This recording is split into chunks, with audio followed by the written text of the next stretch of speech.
and welcome to our final RVA Green Gab for April. We're going to be talking about waste in our waste reduction and recovery section.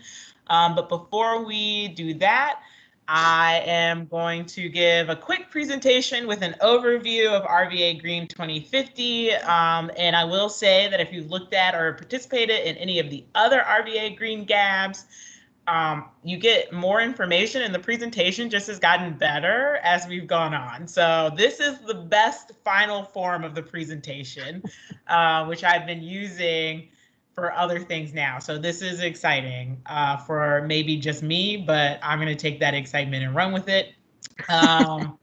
So I will start that now. And well, after the presentation, we will have a quick self-introduction by our two panelists, who then will give any sort of updates on plans, projects, or anything that they're doing that they want, and then we'll open up the floor for questions about what has been happening with RVAgreen 2050, specifically in our waste section. All right, let me figure this out, because apparently, oh, there we go. Apparently haven't been on Teams anytime recently, even though I was just on Teams. All right, so I am Kendra. I am the Community Engagement Coordinator for the Office of Sustainability for the City of Richmond. And what we're going to talk about is why we're doing RVAgreen 2050 and what RVAgreen 2050 is. So you can see here that we have really marked what climate change impacts the city is already experiencing. And you can see we have titles from 2017 all the way up until February of this year that show things like hot weather, drought, worsening allergy season, increased precipitation, extreme storms, everything like that. So we're experiencing climate change in the city already, and we really need to work to move forward to identify how we're going to plan to reduce our greenhouse gas emissions, but also how do we plan to be resilient for the climate change that we're already experiencing and what we will continue to experience moving forward. So we care about this sort of resilience in our infrastructure because we're looking at having an increase in hot days, increase in precipitation, and a rising sea level, as well as increased storms and more intense storms. And what we're looking at is those risks will cause risk to resident safety, health, community safety and health, government core services, public safety, education, poverty mitigation. We want to make sure that we're still able to provide services as the government, and that residents and community members are able to live safely within the city during this time as well. So we're making sure that we are avoiding these risks by getting in front of them with a plan for infrastructure improvement as well as policy development.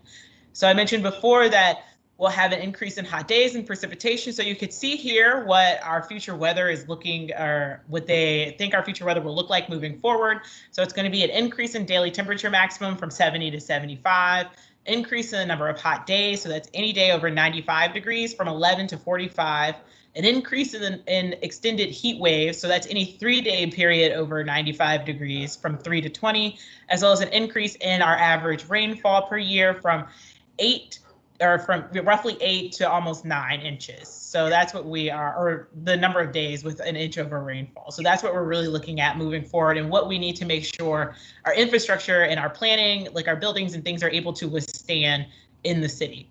In terms of climate action, what the city looks like right now, we are on target to meet our emission goals. And so at 2030, we want to have a 45% reduction in our greenhouse gas emissions. And in 2050, we want to have a 100% reduction in our greenhouse gas emissions. You can see here that with our last marked date of greenhouse gas emission actual, that was 2018, you can see that we are right on track. And we want to make sure that we stay on track to hit our goals. And so that's why we have RVAgreen 2050, to really build out the pathway forward for how we're going to reduce our greenhouse gas emissions by 2030 and by 2050, and to make sure that we don't just continue to do business as usual, which is not looking towards reducing any of our emissions to meet our goals. So we're really moving forward with this. You can see where on this map where our greenhouse gas emissions are coming from. And so per sector, the majority of our greenhouse gas emissions come from building and energy use, and then we go to transportation, solid waste, and then water and wastewater. And then when we break it down even further, when you look at energy or buildings greenhouse gas emissions, you can see that the majority of that is by commercial and government buildings. And so you'll notice if you look through the objectives and strategies that there's a lot of emphasis on building out policies and improving buildings, government buildings and large commercial buildings, and less of a focus on mandating improvements for residential. And you can see here sort of the reasoning behind why we're moving in that direction. So what is RVAgreen 2050? We are working on reducing our greenhouse gas emissions and preparing for climate change impacts, and we're doing all of that through a framework of equity. So what does that look like? When we are considering equity, we've hired residents to be a part of our planning process on our racial equity and environmental justice roundtable. So they really bring that lived experience into this process by letting us know when our wording is off, if something is not relevant to community members or will not be well received by community members. It really gives us an opportunity to talk to someone who's not already deep within the climate world, to make sure that when we talk about these things that we're not talking in jargon, but we're talking in a way that resonates and is relevant to everyone within the city. Over the summer of 2020, I had listening sessions, and so those were with community-based organizations to really identify what community priorities exist in the city. And so those priorities are not about climate.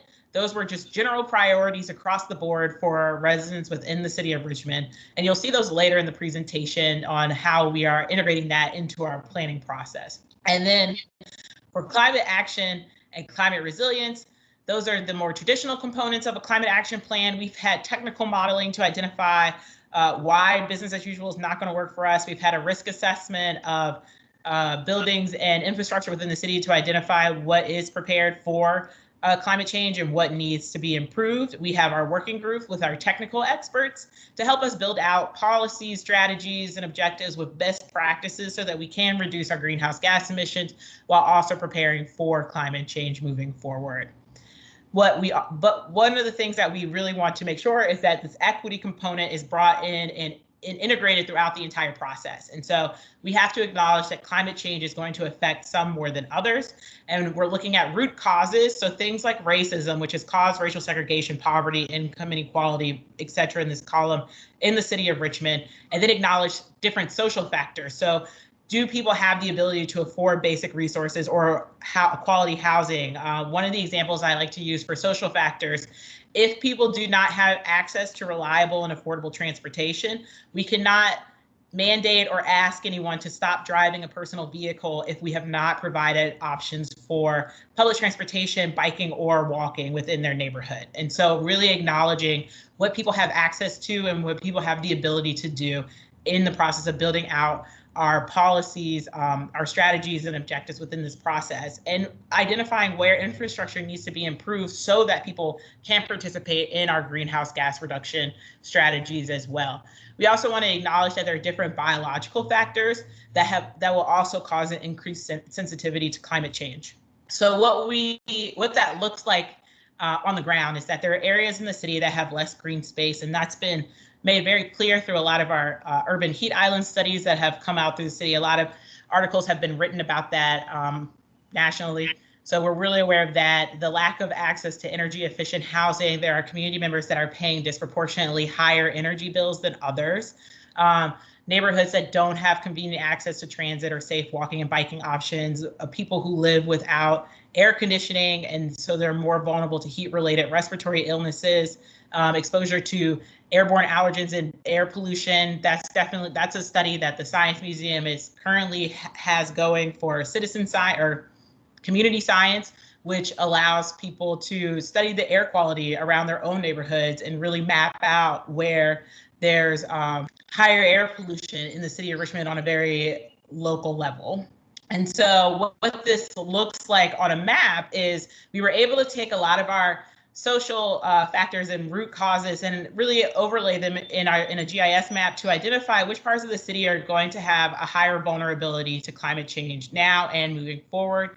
You can see that the areas that are darker red have a higher vulnerability, and you can see that we're mostly looking at our eastern part of the city as well as our southern part of the city. And when we bring that into consideration, a lot of the organizations that conversations were had with to create the community priorities were located in our darker red areas. So we were really trying to focus on understanding what communities most vulnerable to climate change wanted to see out of their community. And the things that we heard back was that there needs to be improved transparency for government accountability. How can residents identify what the metrics are and how can they hold the government accountable in this process?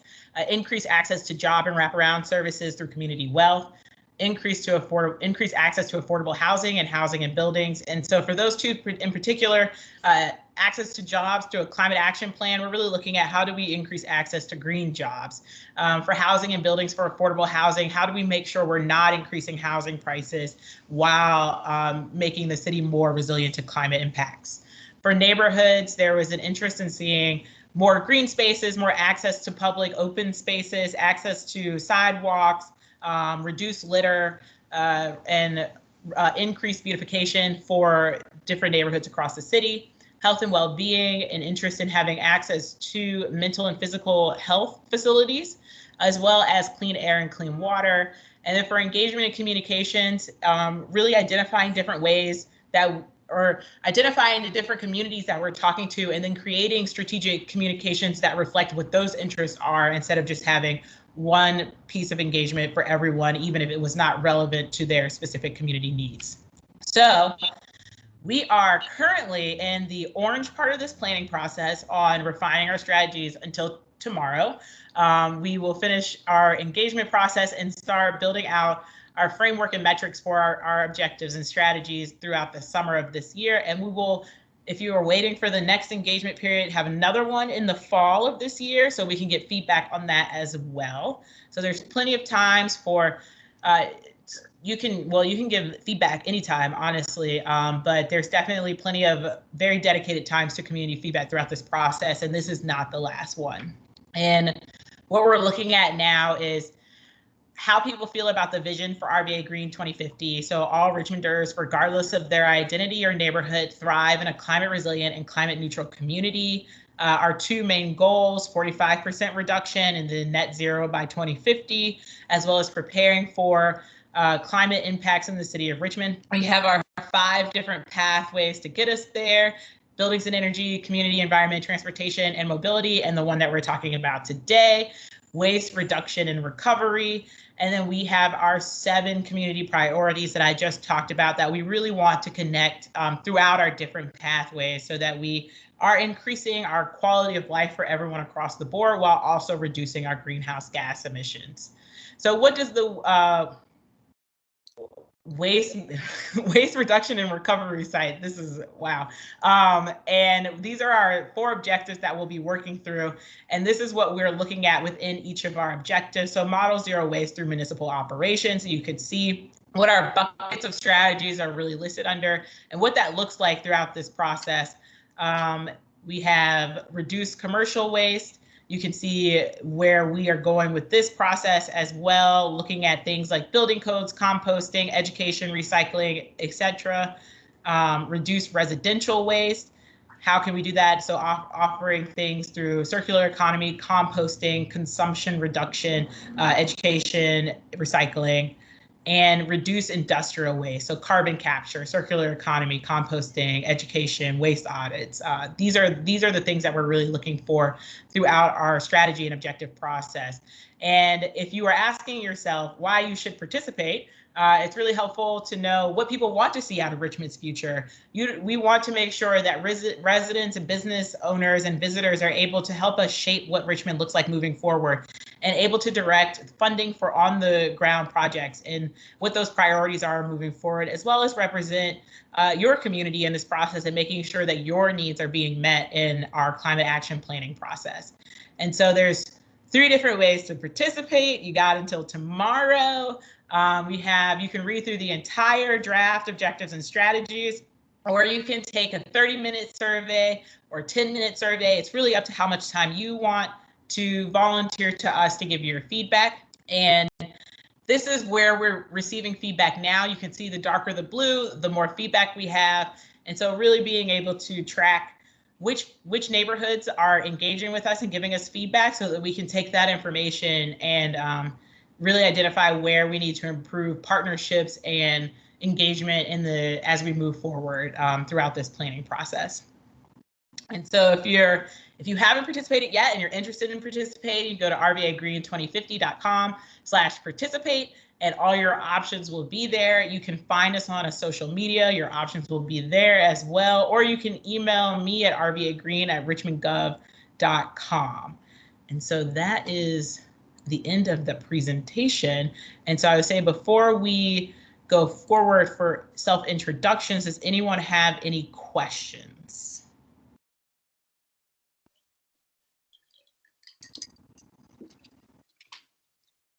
Cool. All right. So from our panelists, who would like to go first? Either.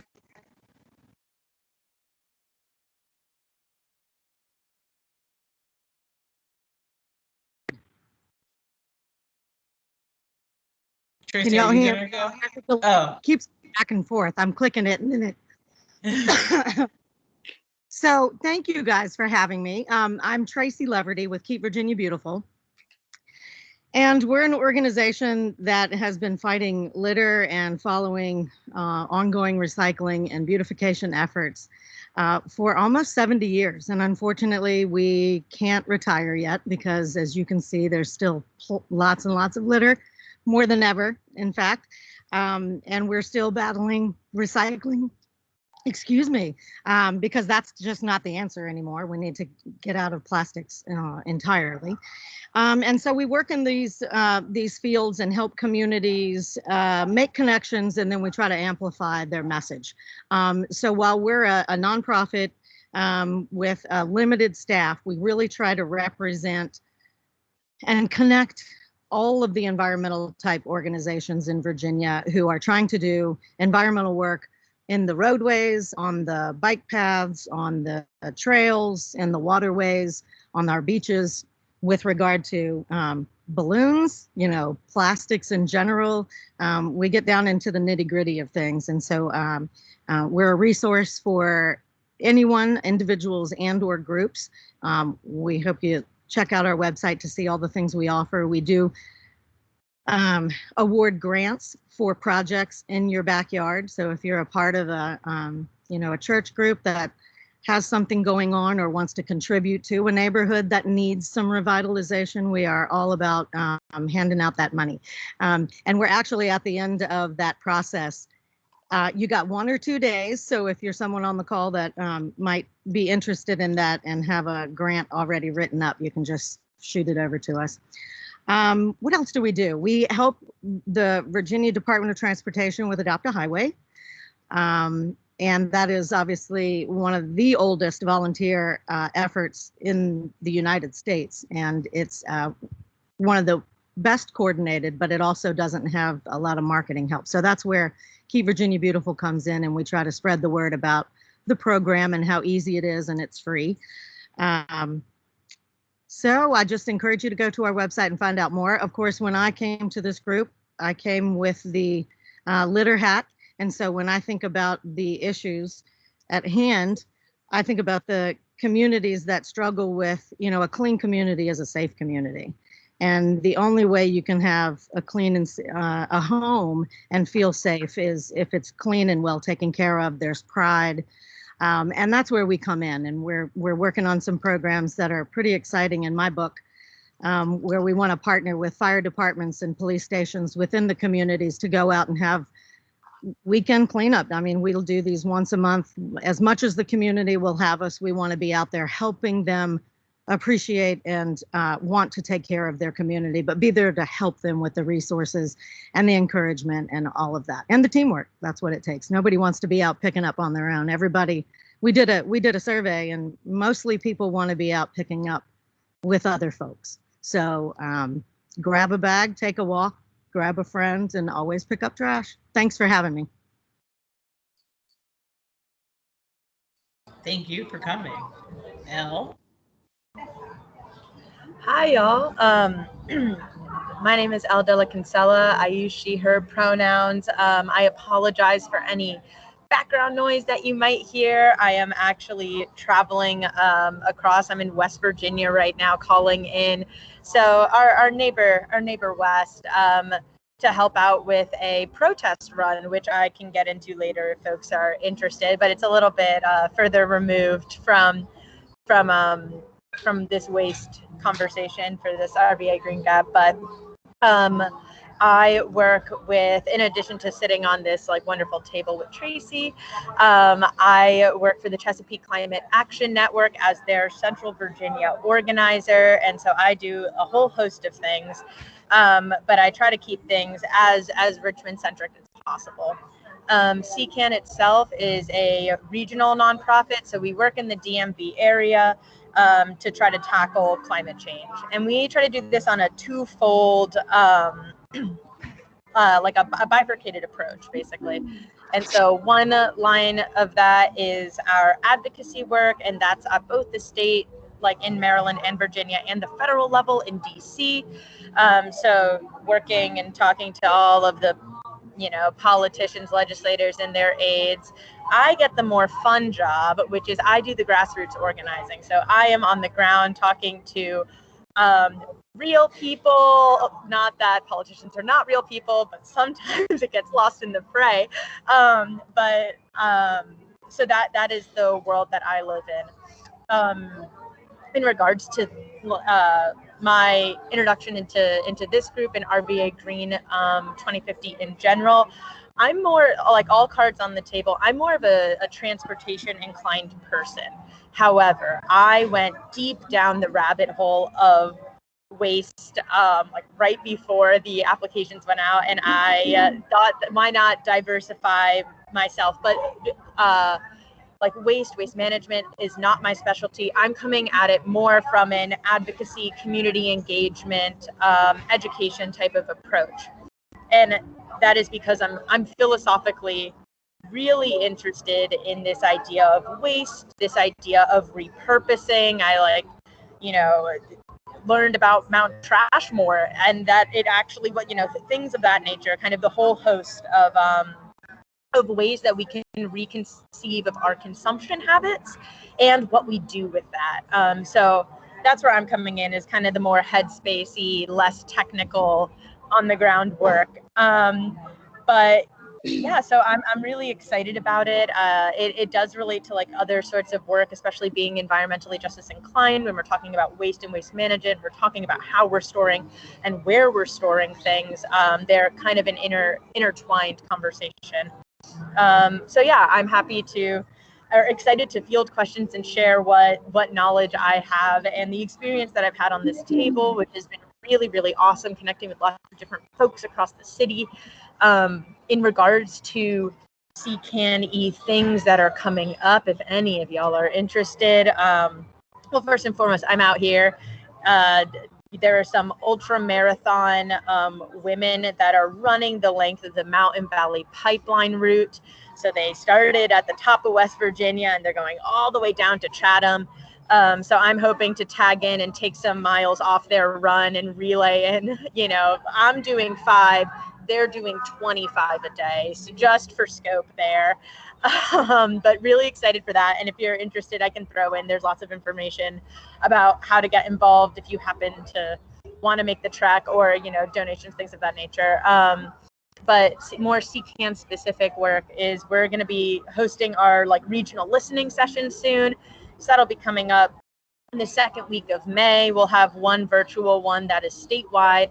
And then I will be posted up in Maymont or Chimbo, or I'll be in some park. And if you want to swing by, I'll buy you lunch and you can tell me everything that you think needs to, from a climate angle, be addressed by. I can't promise we'll make good on every single one, but here to hear you out and collaborate on how to make those changes happen, and hopefully how to bring everybody along in the fight there. Thank y'all for my voice enough now, and I'm really excited to hear what y'all are thinking about with regards to waste in our thriving Richmond that we're going to build together. Thank you. Thank you. And so now the floor is open to questions from anyone. Yeah, and you can just unmute yourself and ask your question.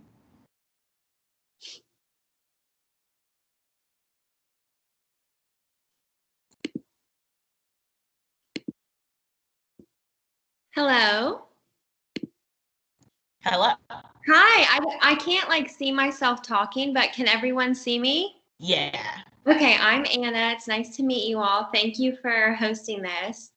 I have to say waste management is my absolute passion, and I'm just wondering, I'm actually studying circular economy principles right now with the Ellen MacArthur Foundation. And I'm just wondering kind of who will be the mind or who is specifically working to develop kind of the plan for implementing circular principles here in Richmond.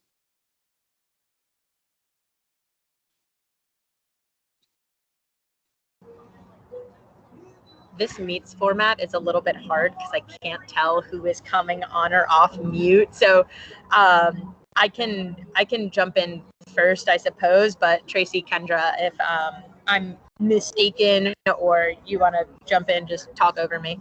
But my knowledge, there is no one mastermind yet. I think a lot of what this group is a collection of folks with different sorts of backgrounds and some advocates that are really, really strongly behind like circular economy and changing sort of, you know, at every stage from consumption habits through education into how are we like reusing at each like building site and things like of that nature. So there's a range of talents and inclinations there that sit at the table that are all proposing these sorts of strategies. And so nothing is set in stone yet, and there is no one circular economy person on our table that like speaks to it exactly, but I would assume that the process of, because right now we're just kind of getting at the I think it's strategies or tactic. The language is a little bit confusing, but we're going to refine further into what the implementable rules will be. And once that set comes forward, it'll be for y'all to review again, I believe, if that is the right sequence of events, Kendra. Not sure if that exactly answered your question.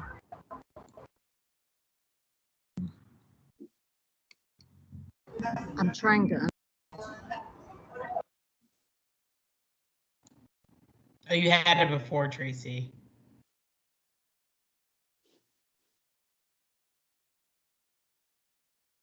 There you go.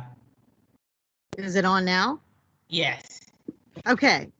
Hopefully it'll stay on. I'm not sure what's going on there. What I have heard, and it was only because of the executive order by the governor, Executive Order 77, which is just a little nibble at all of these big issues, which was the single use at all state agencies, single use plastics ban. And so that's the first step of walking the walk from a state level. You know, of course, we're talking RVA 2050, and he put out there 2025, which is pretty incredible. And all these other things are going to apparently follow afterward that fall into that circular economy equation.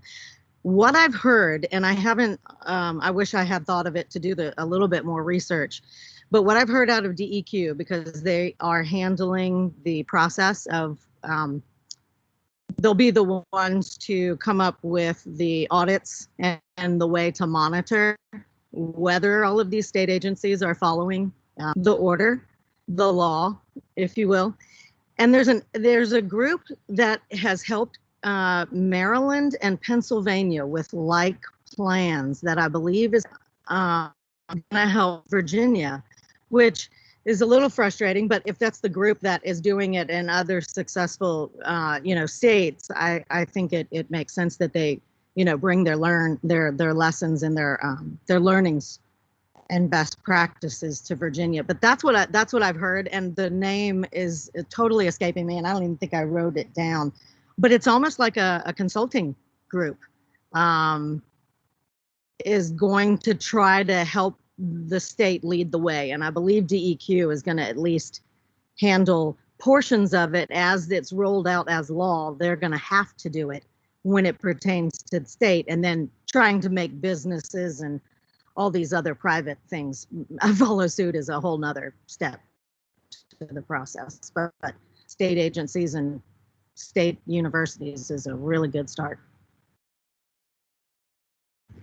Thank you so much, y'all, for answering that question. And I guess the best thing I can do is just keep following along here. Absolutely.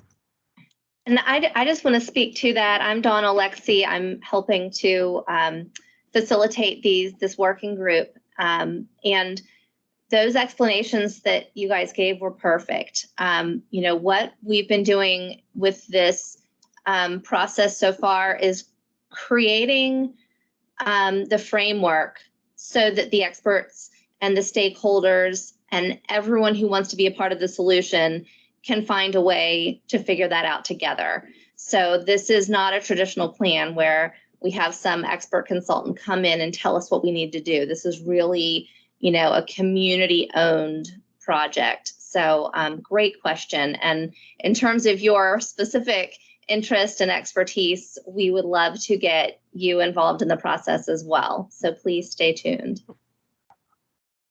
Awesome. Thank you so much.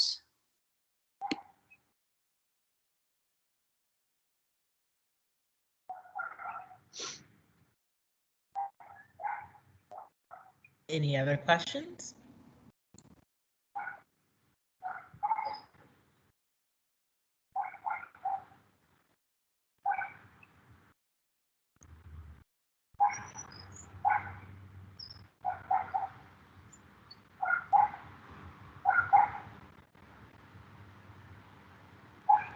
I have a question.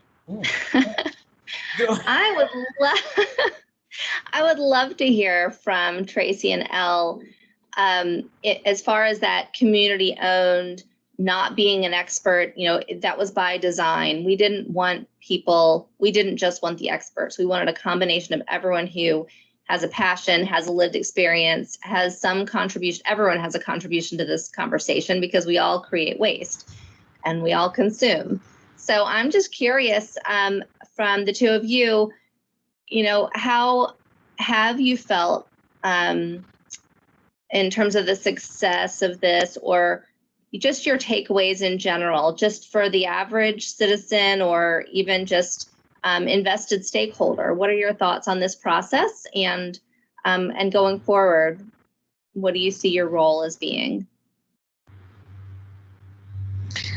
I'll go only because my mute is off and I don't want to start messing with that again.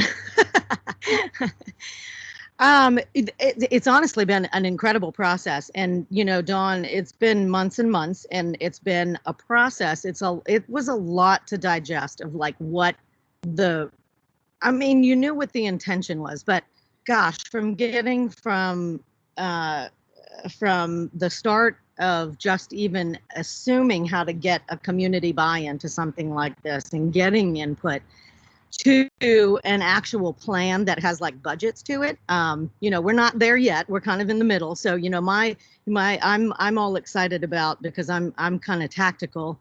I can be up here, but at the end of the day, I want to know, you know, we have the I know who the partners are to make that work. Can we get together and start like figuring out how to do this kind of thing? And I feel like that's where the professional coming in doesn't quite get all of those generic and inherent and pre-built relationships that are going to make things happen so much more smoothly. This is an anecdote, but we did a project with a local university recently.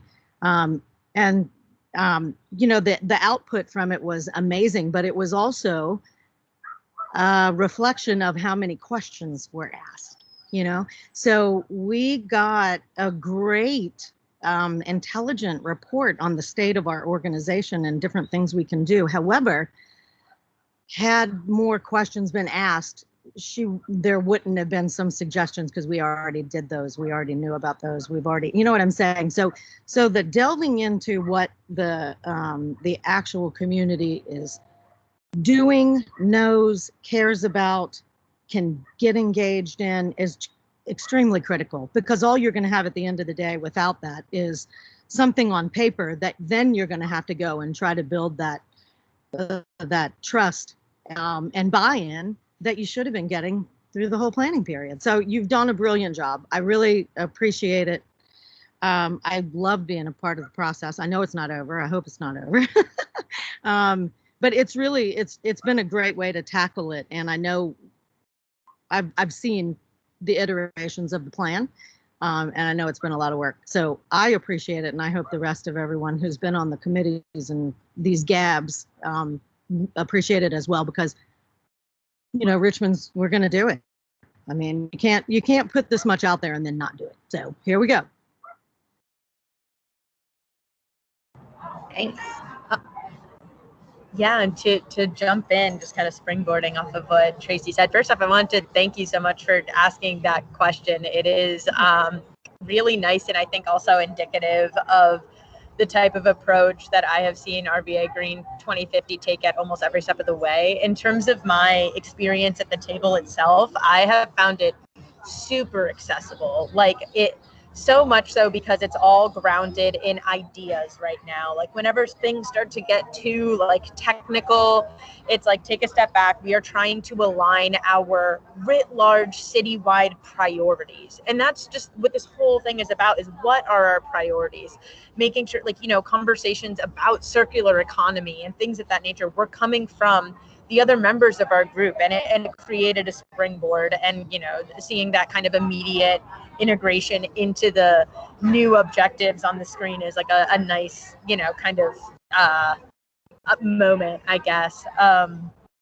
Yeah, you know, I think if things start to get on the like too technical end, you know, it's not like, what sort of technology do we need to implement if we're talking about, you know, changing our CSO, our combined sewage, like like water treatment, to something else.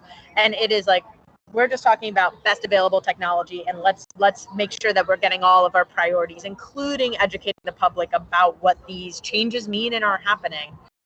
I think that in terms of engagement, because a lot of, you know, like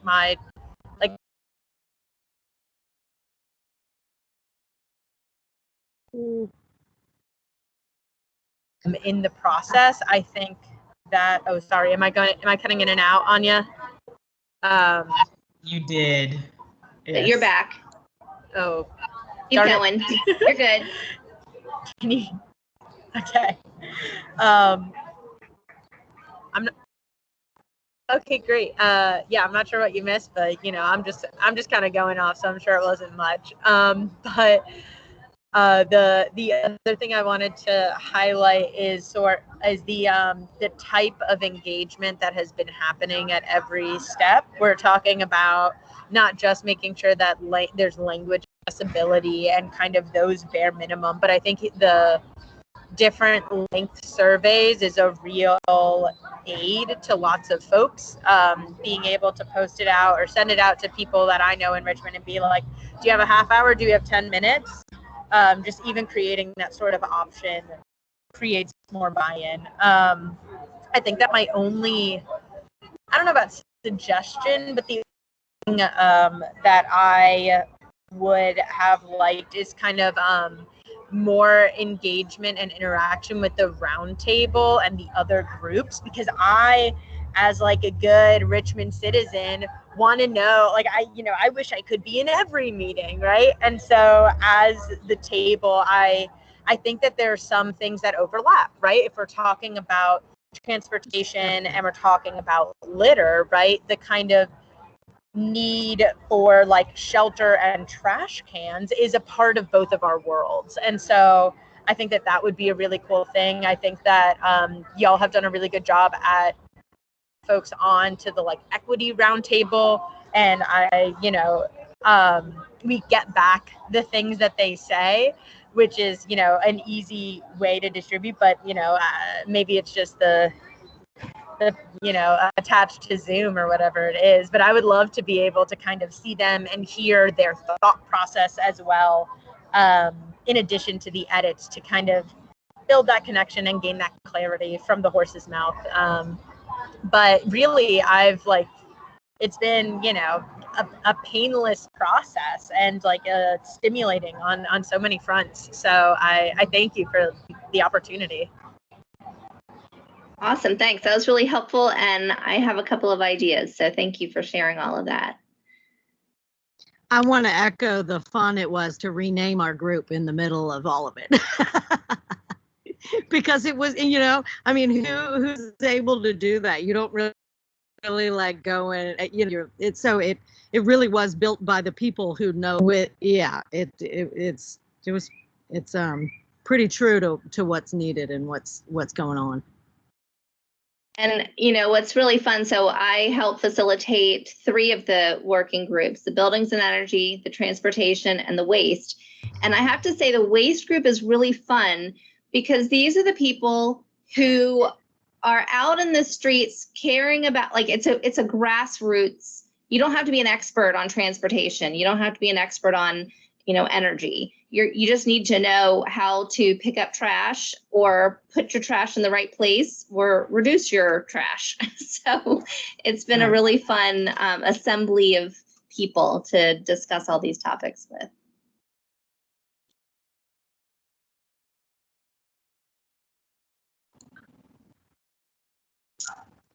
Any last questions or comments?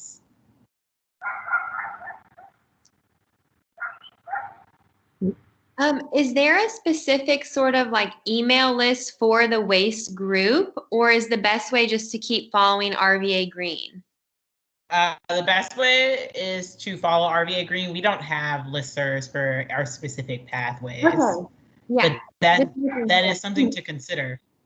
Yeah, I'm sign me up for whatever y'all chat on, or just. Awesome. Yeah. And I'll reach out. So yeah, thank you so much. Yeah, and if you could email me, I can definitely make sure that you get on everything. Oh, that sounds like a dream come true. Thank you. Oh my gosh, thanks for dialing in. You're awesome, Manna. Well, I can't wait to talk with you all more. I hope y'all enjoy your evening. Yeah. Thank you. Thank you, y'all. Bye. Bye. Bye, Anna. Thank I have one question. Sorry, Kendra, to cut you off. I'm curious if, in answer to Anna's, question or anything or just I'm sure that other folks are interested. I know that we don't typically keep notes during our meeting. We're usually working with living documents, but I wonder if that would be of aid for folks, just for transparency's sake. Hey, you can access any of the notes from any of the groups. I don't know. I'm just kind of throwing it out there, but maybe that would be a fun way for folks to be able to keep up. Catch if they wanted to actually get caught up on how we got here. I mean. Right. Yes. So our presentations and recordings are linked on our RVA.gov site. I don't know if it includes, I will know soon because it's now my task, but I don't know if previously it included the actual documents that we worked on. So I'll look into that as well. I didn't even know that was already linked. You guys are anticipating at every curve.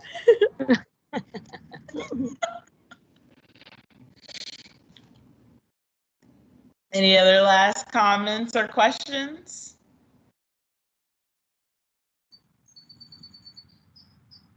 Cool. I have my rule of 7. It has worked this entire time, so I will respect it now as well.